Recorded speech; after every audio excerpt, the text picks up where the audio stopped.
I brought my wife home to our son's place. She had just come out of surgery, her eyes wrapped tight in bandages. Chicago was bitterly cold that day. My son looked at us, then said something that froze the apartment completely. "I don't want to feed another mouth for free." For a second, I thought I'd heard him wrong. My wife reached out, feeling for a chair in the dark, and I stood there, not moving, realizing the cruelest irony of my life. The man who built his entire career for his child now had to ask permission just to stay under his roof. Before I go on, if you're listening to this story, please subscribe to the channel and leave a comment telling me which country you're listening from. I read every single one, because some stories don't truly begin until someone is willing to listen. I set the small suitcase down on the cold stone floor of the penthouse. The dull thud echoed louder than I expected. Grace stood beside me.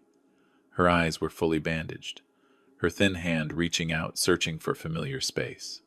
The penthouse was large, but it didn't smell like home. Only floor cleaner, and the heavy perfume Chloe always wore. No one came to greet us.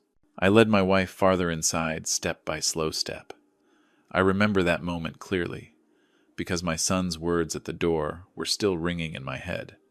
No raised voice, no anger, just a calm sentence, like reminding an employee of a minor rule. "I don't want to feed another mouth for free." I didn't react right away. Some sentences, if you answer them too quickly, you'll never forget how you answered. Grace tilted her head slightly toward me. She couldn't see, but she felt the shift in the air. I tightened my grip on her hand and guided her to a chair near the dining table. "Sam, where are we?" she asked softly. "We're here," I said. "Sit down." Chloe appeared from the kitchen. She was in home clothes, but still perfectly put together, as if important guests could arrive at any second. She glanced at the bandages on Grace's eyes, then at the suitcase. She didn't ask a single question. I spoke gently, almost out of old habit. "Chloe, could you help me make Mom a warm bowl of porridge? The doctor said she can't eat dry food." She didn't answer right away. She opened a cabinet, took out a pack of instant noodles, and placed it on the table in front of Grace. "Unopened, dry, hard. There's no free room service here," she said. "If you stay, you take care of yourself." Grace reached forward and touched the packet. She paused, just for a moment. I felt my throat tighten, but I said nothing. I bent down, slid the noodles aside, and poured my wife a glass of water. Tyler walked out of his home office, a stack of neatly clipped papers in his hand. My son looked busy. He always did, even when he wasn't doing anything. "If you're planning to stay here for a while," he said, placing the papers on the table, "I think we should be clear from the start." He pushed the stack toward me. Across the top, in bold letters, it read, "Temporary Living Agreement." I flipped the first page, not because I needed to read it, but because I wanted to see how far he'd prepared. Every line was carefully typed. Dates, terms, blank signature lines. "I don't want to feed another mouth for free," Tyler said again, this time looking straight at me. "I'm under a lot of pressure. If you stay here, you should contribute." I looked up. "Contribute how?" He answered immediately, like he'd rehearsed it. "Every day you go down to the basement, sort recycling, clean the storage area for my logistics company. Just a few hours. Consider it rent." Grace turned her head toward his voice. She couldn't see her son's face, but I knew she was trying to imagine it. I felt her hand tremble lightly in mine. I looked at my wife, the woman who had walked with me through 3 decades of work, hospitals, sleepless nights. Now she stood in her own child's home, unable to see, being calculated like an expense. I took a breath, not deep, not long, just enough to keep my voice steady. "All right," I said. "I agree." Both Tyler and Chloe paused slightly. Maybe they expected something else. An argument. Anger. I gave them neither. "All we need," I continued, "is a quiet place for Grace to recover. I can handle everything else." Tyler nodded, satisfied. Chloe turned away as if the matter was settled. No one asked about the surgery. No one asked if Grace was in pain. That night, I spread a blanket for my wife in the living room. The guest bedroom had been turned into storage for luxury items. I said nothing. I helped Grace lie down, adjusted the pillow under her head. "When will they remove the bandages?" she asked. "In a few days," I answered. She was quiet for a moment, then whispered, "I'm sorry for being a burden to our children." I placed my hand on her forehead. This isn't your fault. I didn't say more. Some things, spoken aloud, hurt more than silence. That night, when the apartment finally went quiet, I sat alone at the edge of the sofa. The lights of Chicago poured through the large windows, cold and distant. I looked at the contract lying on the table. I've signed many documents in my life, some worth millions of dollars. But I had never held a piece of paper that felt this heavy, and I knew this was only the first dinner. After that first night, I understood one thing very clearly. This apartment was bright during the day, but at night there was no darkness more frightening than the indifference of the people living in it. Grace couldn't see anything. 2 white bandages covered her eyes, completely making her the only person in the home who couldn't notice glances, gestures, or the quiet headshakes exchanged between them. That made Tyler and Chloe forget her presence very quickly. And when people forget, they start telling the truth. The next morning, I woke up early. I warmed some water, helped Grace take her medicine on time. I told her it was cold outside, strong wind blowing in from the lake. She nodded, smiling faintly. She trusted me, and maybe she still trusted her son. Tyler and Chloe didn't lower their voices anymore. They talked right at the dining table, less than a few steps away from Grace. No whispering, no hesitation, as if she were just an object placed in the wrong spot. "How much longer until the old woman gets the bandages off?" Chloe asked, scrolling on her phone. "A few days," Tyler replied. "The doctor said recovery should be quick. Then we need to plan ahead," Chloe said. "I don't want this dragging on. A penthouse isn't a nursing home." I stood with my back to them, pretending to wash a glass. The water ran steadily. I heard every word. "Once she can see again," Tyler said, lowering his voice, "we move them to a place in the suburbs. Cheap facility, proper paperwork." Chloe laughed softly. "And the money, my dad's pension," Tyler answered without hesitation. "Enough every month to cover your credit card bills. We're tight right now. You know that." I tightened my grip on the glass. Not from anger, but because I needed to keep it from slipping to the floor. Grace sat there, back straight, hands resting on her lap. She didn't react. She didn't know.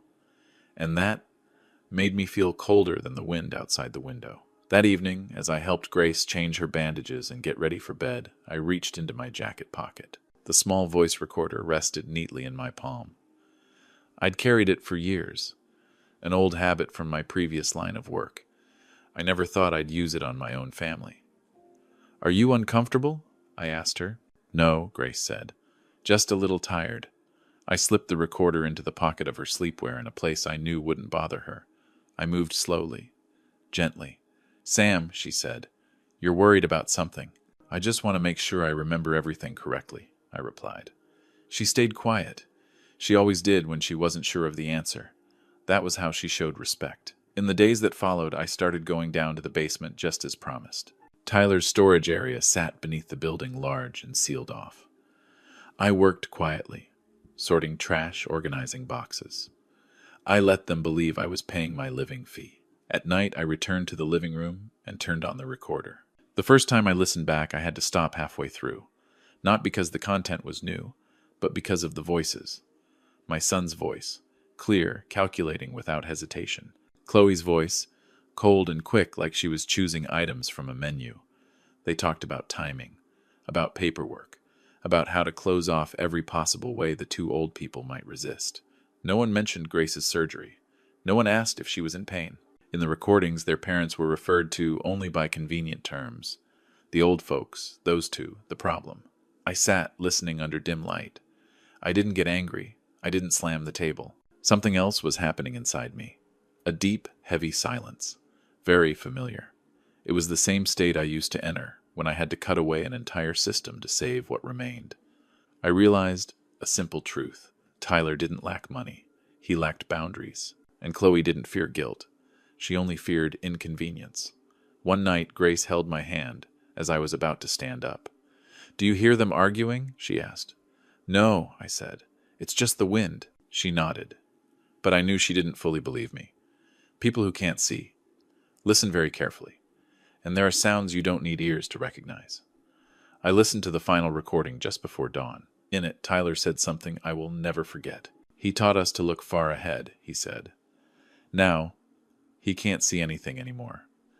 I turned off the recorder. For the first time in many years, I saw clearly that my son had chosen to stand on the other side. Not the side opposite me, but the side opposite every value I had lived by. I folded the recorder and slipped it back into my pocket. I looked over at Grace, sleeping peacefully, her face calm in the darkness. I had no doubts left. If they had decided we were a burden to be removed, then I would clean things up first, in my own way. The next morning, I went down to the basement earlier than usual. I carried nothing with me except an old pair of gloves and the silence that had become familiar. After that night, with Tyler's words still echoing in my head, I understood something clearly. I was no longer a guest. I was observing. The warehouse sat deep beneath the building with no windows. Rows of fluorescent lights flickered on, casting cold light over stacks of cardboard boxes piled higher than a man's head. The smell of paper, machine oil, metal, all mixed together. Tyler called it a small operations center. To me, it felt like a room built to keep secrets. I worked slowly, sorting, labeling, pushing carts. I let everyone believe age had slowed me down. Sometimes I asked foolish questions on purpose. Sometimes I misplaced items. No one suspected a thing. No one imagined that the man taking out trash could understand the flow of goods. But some things don't need labels to be recognized. Shipments sealed too carefully. Codes repeating in unnatural patterns. Invoices with altered dates. I didn't need to see everything. I only needed to look long enough. One afternoon, when Tyler wasn't around, I was assigned to clean a rarely used corner of the warehouse. There I found an old metal cabinet. The lock was loose. I opened it and saw a thick folder inside. No title. I flipped through a few pages, then closed it immediately. I had seen enough. That evening, I accidentally left the folder on a cart. When Tyler came down to inspect, he noticed it almost right away. He called me over in front of several employees. "What are you doing?" His voice was sharper than usual. "Do you even know how important these documents are?" I stood still, gloves still on my hands. I thought they were trash. A few people looked away. No one spoke. "You're not at your own company anymore," Tyler said, his tone turning cold. "Here you follow instructions. If you can't do that, you leave." I nodded. "I understand." He turned away, still irritated. I bent down, picked up the folder, and handed it back to the warehouse manager. My hands trembled slightly. Not from fear, but because I had just confirmed something. Tyler didn't just lack boundaries. He was taking risks. That night, I returned to the apartment late. Grace was already asleep. I sat down on the sofa and turned on the old laptop I'd brought from home. When no one was paying attention, I connected it to the warehouse management system. Tyler thought I didn't understand technology. He was wrong. The password was simple. Chloe's birthday. I didn't download everything. I copied only what mattered. The data moved slowly. I was patient. Some things, if done too fast, leave traces behind. The nights that followed were all the same. By day, I cleaned the warehouse. By night, I copied, organized, took notes. I replayed the recordings, cross-checked times, routes, entries. Little by little, everything aligned like a map. Grace began to sense my change. She asked fewer questions, but lingered longer even without seeing anything. "You're tired," she said one evening as I helped her take her medicine. "It's just physical work," I replied. She held my hand. "Don't let them make you smaller." I stayed silent. Sometimes silence is the only way not to lie. One afternoon, Chloe came down to the warehouse looking for Tyler. She saw me mopping the floor. "Be careful," she said. "Don't dirty those boxes." I looked up. "I'll watch it." She nodded and walked away. I watched her go, thinking about how she referred to those boxes as those, as if she didn't want to know what was inside. Indifference is always the best cover for things meant to stay hidden. I finished the final copy on a rainy night. Rain tapped steadily against the penthouse windows, low and even. Grace slept deeply. I sat alone, reviewing each file one last time. I didn't feel victorious. I only felt order returning inside my mind. The next morning, Tyler handed me another list of tasks. He didn't look at me. "Finish these before the weekend," he said. "All right," I replied. He didn't know that everything had already begun slipping out of his control the moment he underestimated the man cleaning up after him. That evening, I stood on the balcony looking down at the city. Chicago lit up window by window. Each one held a different story. I thought of Grace, of the bandages soon to be removed from her eyes, of the moment she would finally see things as they truly were. I didn't have much time, but I wasn't in a hurry. Because when the truth comes to light, it doesn't need anyone to shout. It only needs the right moment. The day Tyler chose to host the party came faster than I expected. He called it an intimate gathering, but the penthouse was staged like a showroom. The lights were turned up, new rugs rolled out, bottles of wine lined up in neat rows.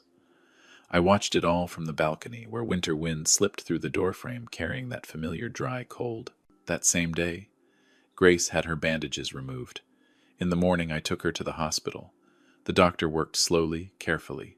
When the final layer came off, Grace blinked a few times, squinting at the light. I stood still. I didn't ask anything. I just waited. "I can see," she said. Her voice was strangely calm. "Clearly," I asked. "Clearly enough to know where I am," she replied. On the way back, she stayed quiet. I didn't explain. I didn't need to. Some truths, once the eyes are open, find their way on their own. By afternoon, the guests began to arrive. Tyler told me to put the cleaning clothes back on, not because they were short-handed, because he wanted to. He said it in front of Chloe like a small joke. "Help me out, Dad," he said. "Just for fun." I nodded. I tied the apron again, straightened it carefully. I didn't feel humiliated. I only felt that everything was moving into the right place. Grace sat on the sofa in a simple dress. She looked around at unfamiliar faces, at her son shaking hands and smiling. She looked at me, then back at him. I saw her gaze linger a little longer. I carried a tray of drinks through the crowd. Conversations about contracts, routes, numbers floated through the room as if they were harmless things. I listened. I remembered. Then I let them go. I didn't need anything more. When Tyler raised his glass and asked for attention, I stood at the edge of the room. "Thank you all for coming," he said. "This contract opens a new chapter for the company." Applause followed. Chloe smiled, confident. Grace stood up. She didn't speak right away. She simply walked slowly toward me. "Sam," she said softly, "come here." I set the tray down. I stepped closer. She looked at me, then at Tyler. This time nothing stood between her eyes and the truth. "What did you make your parents do?" she asked. No raised voice. No tremor. The room sagged into silence. Tyler forced a smile. "Mom, this isn't the time. Answer me," she said. Before he could speak again, the doorbell rang. Not long, not rushed, just 2 steady chimes. Chloe turned. "Who is that?" I checked my watch. Right on time. I walked over and opened the door. 2 men stood there in dark coats. They showed their badges quickly. "We need to speak with Tyler Bennett," one of them said. There was no shouting. No one was dragged away. Only silence, spreading through the room like a wave. Tyler stepped forward, his face stiffening. "What is this about? We need a private conversation," the man said. "Regarding operational activities." Tyler looked around. All eyes were on him. Chloe moved closer, but was stopped by a small, polite gesture. I stood still. I didn't look at Tyler. I looked at Grace. She looked back at me, then at the men in front of her. "You knew this would happen?" she asked. "I knew it was time," I said. Tyler turned to me. For the first time that night, he looked straight at me. No smile, no confidence left. "What did you do?" he asked. I didn't answer. I didn't need to. The guests were asked to leave one by one. No loud voices. No questions. The room grew larger, emptier. When the door closed behind the last guest, the air became heavy. Tyler was invited into the study. Chloe stayed behind, her hands clenched tight. She looked at me, then at Grace. "You were listening in," Chloe said. Grace shook her head. "I just opened my eyes. I gathered the empty glasses." I untied the apron, folded it neatly, and placed it on a chair. A while later, Tyler came back out. He wasn't detained. Not yet. But his face had changed. Like a room with a window suddenly opened, revealing what hadn't been cleared away in time. "You're the one who talked," he said quietly. "I'm the one who had no other choice," I replied. Grace stepped beside me. She placed her hand over mine. "Steady. You made your choice," she said to Tyler. "Now you have to learn to see the consequences." No one spoke after that. There was no need. When everything settled, I led Grace back out to the balcony. Cold wind brushed past us, but she didn't shiver. She looked out at the city, at the lights below. "I see it now," she said. "Not this apartment, but our son." I nodded. Behind us, the penthouse was silent. A different kind of silence than before. Not indifference, but waiting. And I knew the party was over. But the story wasn't. After that night, the penthouse no longer belonged to us. Not because anyone told us to leave, but because everything that needed to end had ended. When the balcony door closed behind me, I knew I would not come back. The days that followed moved slowly and quietly. Tyler was called in for questioning more than once. There were no loud scenes, no dramatic headlines, just long conversations, questions repeated with careful patience. Chloe packed her things in silence. She didn't look at me. She didn't look at Grace. The confidence she once carried evaporated as quickly as the smell of wine after the party. I took Grace to another place. Not far from downtown, but peaceful. A small room, soft light. She began relearning how to see things again. A teacup, a window, the gray Chicago sky. Each morning she sat by the window looking a little longer than the day before. I thought it would hurt, she said once. But it doesn't. It's just clear. I nodded. Clarity always comes last. One afternoon I received a phone call. Short. Just enough to confirm that everything had reached the end of the legal road. I didn't ask for details. I had submitted what needed to be submitted. The rest no longer belonged to me. I wrote Tyler a letter. Not long. No blame. I didn't use heavy words. I wrote only the truth, the way I had taught him when he was young. I spent my life teaching you how to see people work and consequences. But you chose blindness when it came to kindness and boundaries. Now you have time to learn again. Not because I want you to suffer, but because you need quiet in order to understand. I folded the letter. I didn't know when he would read it, but some letters don't need to be read right away to do their work. The day we left Chicago, the wind was still cold. I held Grace's hand as we walked out of the lobby. A car was waiting. No logo, no display. I opened the door for her and helped her inside. You never told me, she said, as the car started moving. I didn't think I needed to, I replied. She looked at me, then at the road ahead. Good, she said. The car passed familiar streets. I watched the city fall behind us like a page being turned. I didn't feel victorious. I just felt light. We moved to live near the lake where mornings are quiet and evenings are still. Grace cared for her eyes each day. I made tea. I read books. No one had to ask permission to stay. No one had to pay to feel at peace. One evening, Grace placed her hand over mine. Do you regret it? She asked. I thought for a moment. No, but I am sad. She nodded. Sadness is what remains of love. We sat there without speaking. Outside, the lake reflected the lights slowly. I thought of the penthouse, the warehouse, the words that once sounded harmless. All of it was behind us now. I understood something late, but necessary. True wealth doesn't live in high apartments or brightly lit parties. It lives in eyes that can recognize the value of family and in hands that know when to let go. When night came, I turned off the light. Grace was already asleep.